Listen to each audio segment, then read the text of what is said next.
Hello மக்களே, welcome to Chennai astrology. இன்றைக்கி வீடியோவில் மகர ராசிக்கு ஏன் இந்த நிலைமை, அவங்க ஏன் இவ்வளோ கஷ்டப்படுறாங்க, வாழ்க்கையில் எப்போதுமே ஏன் ஒரு கன்ஃபியூஷன், ஒரு தெளிவே இல்லாமல் இருக்காங்க, ஏன் உடம்பு போட்டு படுத்திக்கிட்டே இருக்குது, இதை தான் பார்க்க போகிறோம். வாங்க பார்க்கலாம்.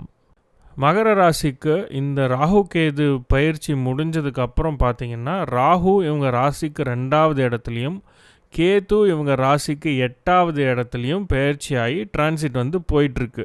ஸோ இந்த ராகு கேது பயிற்சி ஆனதுக்கப்புறம் பார்த்திங்கன்னா இவங்களுக்கு வாழ்க்கையில் ஒரு கன்ஃபியூஷன், ஒரு தெளிவின்மை, எந்த டெசிஷனை எடுக்கணும், எந்த ரூட்டில் நம்ம போகணும் அப்படின்ற ஒரு தெளிவே இல்லாமல் வாழ்க்கை போகிறது.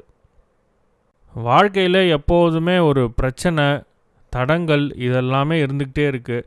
எந்த காரியம் எடுத்தாலும் அதில் வெற்றி பெற முடியல, ஏதாவது ஒரு தடங்கள் வந்துகிட்டே இருக்குது. நீங்கள் ஒரு ஸ்டூடெண்ட்டாக இருக்கீங்க, ஏதோ ஒரு கோர்ஸ் படிக்கணும்னு நினைக்கிறீங்க அப்படின்னா அதை பண்ண முடியல. ஃபைனான்ஷியலாக ஏதோ ஒரு பிரச்சனை, இல்லைனா நீங்கள் நினச்ச யூனிவர்சிட்டியில் சீட்டு கிடைக்கல. இந்த மாதிரி பல தடங்கள் வந்துகிட்டே இருக்குது கடந்த ஒரு 3 மாதமாக. அண்டு வர பிரச்சனைகள் அவ்வளோ சீக்கிரமாக தீரவும் மாட்டேங்குது. ஒரு பிஸ்னஸ் பண்ணுறீங்க, டெய்லி காசு ரொட்டேஷன் பண்ணி தான் அந்த பிஸ்னஸை பண்ணிகிட்ருக்கீங்க. திடீர்னு காசு ரொட்டேஷன் ஆகிறது நின்று போச்சு, காசு தர வேண்டியவங்க தரலை. 2-3 மாதம் ஆகுது, பார்க்குறீங்க என்னடா அது இவ்வளோ நாள் இந்த மாதிரி ஆனதே இல்லையே, காசு எப்போவுமே ரொட்டேஷனில் இருந்துகிட்டே இருக்குமே, திடீர்னு இப்படி ஆயிடுச்சு அப்படின்ற மாதிரி ஒரு சம்பவம் நடக்குது. அதாவது பிரச்சனைகள் தீரவே மாட்டேங்குது, புதுசாகவும் பிரச்சனை வருது. ஸோ இந்த சிச்சுவேஷன் ஒரு 3 மாதமாக உங்களுக்கு இருக்குது. என்னடா 7.5 சனி முடிஞ்சு வாழ்க்கையில் ஒரு பெரிய ரிலீஃப் இருக்குதுன்னு நினச்சோம், இப்போ ராகு கேது பயிற்சி நமக்கு சரியில்லையே அப்படின்னு சொல்கிறாங்களேன்னு நீங்கள் சொல்கிறது எனக்கு கேட்குது. வீடியோ ஃபுல்லாக பாருங்கள், கடைசியில் ஒரு சின்ன ரெமெடி மாதிரியும் சொல்கிறேன், அதை முடிஞ்சால் ஃபாலோ பண்ணிக்கோங்க. ஸோ ஃபைனான்சஸில் 1008 பிரச்சனை, காசு வரமாட்டேங்குது, காசு தங்க மாட்டேங்குது, நிறைய கமிட்மெண்ட்ஸ் இருக்குது. பசங்களுக்கு ஸ்கூல் ஃபீஸ் கட்டணும், பிஸ்னஸை ரன் பண்ணணும், இந்த மாதிரி ஏகப்பட்ட கமிட்மெண்ட்ஸ் உங்களுக்கு இருக்குது. ஆனால் காசு, ஃபைனான்சஸ் ஒரு பிரச்சனையாகவே இருக்குது கடந்த ஒரு 3 மாதமாக. இதனால் என்ன பண்ணுறதுனே தெரியாமல் நீங்கள் முழிச்சிட்ருக்கீங்க. வெளியில் போய் கடன் கேட்டாலும் கிடைக்க மாட்டேங்குது. அதனால் வீட்டில் இருக்க கோல்டெல்லாம் அடகு வச்சு அதை வச்சு தான் பசங்களுக்கு ஸ்கூல் ஃபீஸ் கட்டணும், இல்லை பிஸ்னஸை ரன் பண்ணணும் அப்படின்ற ஒரு சிச்சுவேஷன். கண்டிப்பாக உங்கள் வீட்டில் இருக்க நகை நிறைய பேருக்கு அடகு கடைக்கு போயிருக்கும். அது நீங்கள் கமெண்ட்ஸில் சொல்லுங்கள் உண்மையாக இல்லைன்னு. ஸோ அந்தளவுக்கு ஒரு ஃபைனான்ஷியல் க்ரைசிஸ், பண கஷ்டத்தில் இருக்கீங்க. அடகு கடையில் நான் கொண்டு வச்ச என் மனைவியோட நகை எல்லாமே எப்போ மீட்டெடுப்பேன், பண கஷ்டங்கள்லாம் எப்போ சரியாகும், எனக்கு உடல் ரீதியாக இருக்க பிரச்சனைகள்லாம் எப்போ சரியாகும், மனசும் சரியில்லை, உடம்பும் சரியில்லை, பண பிரச்சனை, என்ன பண்ணுறதுனே தெரியாமல் நான் மாட்டிட்டு முழிக்கிறேன் அப்படின்னு நீங்கள் சொல்கிறது எனக்கு ரொம்ப கேட்குது.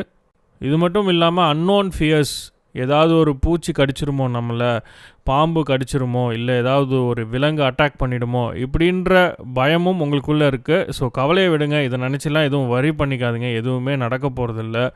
காலையில் எந்திரிச்சு உங்கள் வாழ்க்கை என்னவோ, உங்கள் ரொட்டீன் என்னவோ அதை ஃபாலோ பண்ணுங்கள். எந்த ஒரு காரியமும் தடங்கள் இல்லாமல் சுலபமாக முடிஞ்சிருமா அப்படின்ற ஒரு டவுட் உங்களுக்குள்ளே இருந்துக்கிட்டே இருக்கும். ஏன்னா நடக்கிற விஷயம்லாம் அப்படி தான் இருக்கும். சிம்பிளாக சொல்கிறேன், வெள்ளிக்கிழமை கோயிலுக்கு போகணுன்னு நினச்சிட்டு இருந்திருப்பீங்க, ஆனால் கோயிலுக்கு போக முடியாத ஒரு சூழல். அன்னைக்குன்னு பார்த்து வீட்டுக்கு கெஸ்ட் வந்திருப்பாங்க, இல்லைன்னா ஊரில் வெளியூரில் படிச்சிகிட்டு இருக்க உங்கள் பையனோ பொண்ணோ லாங் லீவுக்கு வந்திருப்பாங்க, அவங்களுக்கு பணிவிட செய்கிற மாதிரி ஆகிடும், கோயிலுக்கு போக முடியாமல் ஆயிருக்கும். ஏன்னா அது நமக்கே மன கஷ்டம், பண கஷ்டம், கோயிலுக்கு போகணுன்னு நினச்சோம் ஆனால் போக முடியலையே அப்படின்னு ரொம்ப ஃபீல் பண்ணிகிட்ருப்பீங்க. பண கஷ்டம் இருக்குது, மன கஷ்டம் இருக்குது. பட் ஆனால் அந்த பயம் எங்கேருந்து வருது அப்படின்னு புரியாமல் நீங்கள் தவிச்சிட்டு இருக்கிறது எனக்கு புரியுது. எங்கேருந்து தான் அந்த பயம் வருது, இவ்வளோ நாள் அந்த பயம் இல்லையே, ஏதாவது நம்மளை கடிச்சிருமோ, இந்த மாதிரிலாம் பயம் எதுக்கு வருது, கனவில் ஏதோ நம்ம கடிக்கிற மாதிரி கனவெல்லாம் வருது, இதெல்லாம் எதுக்கு வருது நமக்கு, இந்த பீரியட் எப்போ முடியும் அப்படின்னு நீங்கள் கேட்டிங்கன்னா நான் சொல்கிறேன், ராகு கேது பயிற்சி எப்போ முடியுதோ, அடுத்த பயிற்சி எப்போ வருதோ அப்போ தான் இந்த பிரச்சனைகள் எல்லாம் உங்களுக்கு முடியும். இந்த பீரியடில் உங்களுக்கு இருக்க ஒரே ஆறுதல் என்னன்னா, உங்கள் கணவனோ மனைவியோ உங்களை நல்லா பார்த்துப்பாங்க. அவங்க உங்கள் சூழ்நிலையை புரிஞ்சுக்கிட்டு எல்லாம் சரியாயிடும், நான் இருக்கேன் உனக்கு அப்படின்னு சொல்லி ரொம்ப பக்கபலமாக இருப்பாங்க. உங்களுக்கு எல்லா உதவியும் அவங்க பண்ணுவாங்க. வாழ்க்கை துணை சப்போர்ட்டிவாக இருந்தாலே வாழ்க்கையில் பாதி பிரச்சனையை நம்ம ஜெயிச்சிடலாம். ஸோ அவங்க சப்போர்ட்டிவாக இருக்கிறது உங்களுக்கு இந்த காலத்தில் ஒரு பெரிய நம்பிக்கையை கொடுக்கும். அண்ட் இன்னொரு முக்கியமான விஷயம், வீட்டில் நீங்கள் ரெகுலராக சாமி கும்பிட்ற ஆள், பூஜை பண்ணுற ஆள் அப்படின்னா அதுலேயும் ஒரு சில தடங்கல்கள், அதில் நீங்கள் கரெக்டாக என்ன ப்ராசஸோ என்ன இவ்வளோ நாள் பண்ணிகிட்டு இருந்தீங்களோ அதை ஃபாலோ பண்ண முடியாத ஒரு சூழ்நிலை இதெல்லாமே ஏற்பட்டிருக்கும். ஸோ முடிஞ்சளவு என்ன ப்ராசஸோ அதை ஃபாலோ பண்ணுங்கள். பூஜை பண்ணுறீங்கன்னா அதை கரெக்டாக நல்ல நேரத்தில் பண்ணுங்கள். என்னென்னலாம் நெய்வேத்தியம் வைக்கணுமோ அதை வச்சு பண்ணுங்கள். பண்ண முடியலன்னா விட்டுருங்க, அறகுறையாக பண்ணாதீங்க. ஸோ இதுக்கு ஏதாவது பரிகாரம் இருக்கா அப்படின்னு கேட்டிங்கன்னா இருக்குது. ஆஞ்சநேயர் வழிபாடு ரொம்ப சிறந்தது. ஒரு சனிக்கிழமையில் ஆஞ்சநேயரை போய் தரிசிச்சுட்டு வடமாலை சாத்திட்டு வர்றது ரொம்ப சிறப்பு. எந்த கிழமையில் வேணாலும் நீங்கள் போகலாம். உங்களுக்கு டைம் இருக்கப்போ ஆஞ்சநேயர் கோயிலுக்கு போய் அவரை வழிபட்டுட்டு வந்தீங்கன்னா ஒரு ரிலீஃப் இருக்கும்.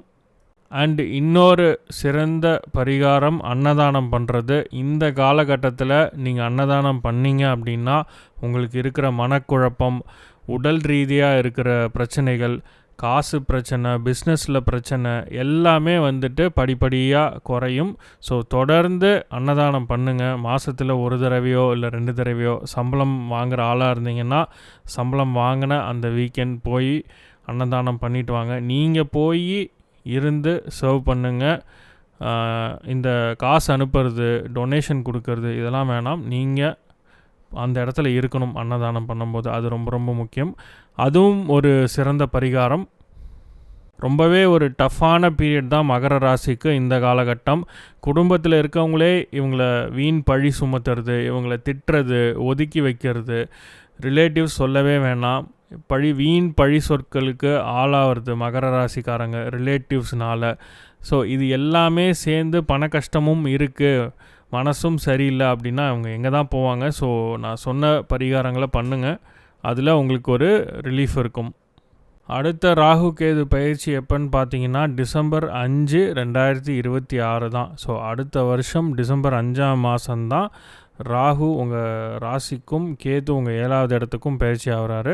ஸோ அது வரைக்கும் இந்த கஷ்டங்கள்லாம் உங்களுக்கு இருக்கும். இந்த கஷ்டங்கள்லாம் உங்களுக்கு நிவர்த்தி ஆகணும் அப்படின்னா தொடர்ந்து ஆஞ்சநேயரை வழிபட்டுட்டு வாங்க. ராகு கால பூஜையும் பண்ணலாம், அன்னதானமும் பண்ணுங்கள். அப்படி பண்ணிகிட்டே வந்தீங்கன்னா உங்களுக்கு இருக்க பிரச்சனைகள் எல்லாமே படிப்படியாக கம்மியாகும். இந்த வீடியோ பிடிச்சிருந்தா லைக் பண்ணுங்கள், உங்கள் ஃப்ரெண்ட்ஸ் அண்ட் ஃபேமிலியோட ஷேர் பண்ணுங்கள். முக்கியமாக சேனலுக்கு சப்ஸ்கிரைப் பண்ணாதவங்க சப்ஸ்கிரைப் பண்ணுங்கள். உங்களோட சப்போர்ட் ரொம்ப ரொம்ப முக்கியம். சப்ஸ்கிரைபர்ஸ் கவுண்ட் கொஞ்சம் கம்மியாக தான் இருக்குது. ஸோ தொடர்ந்து வீடியோஸ் வரும். சேனலுக்கு சப்போர்ட் பண்ணுங்கள். மீண்டும் ஒரு வீடியோவில் உங்கள் எல்லாரையும் சந்திக்கிறேன். நன்றி, வணக்கம்.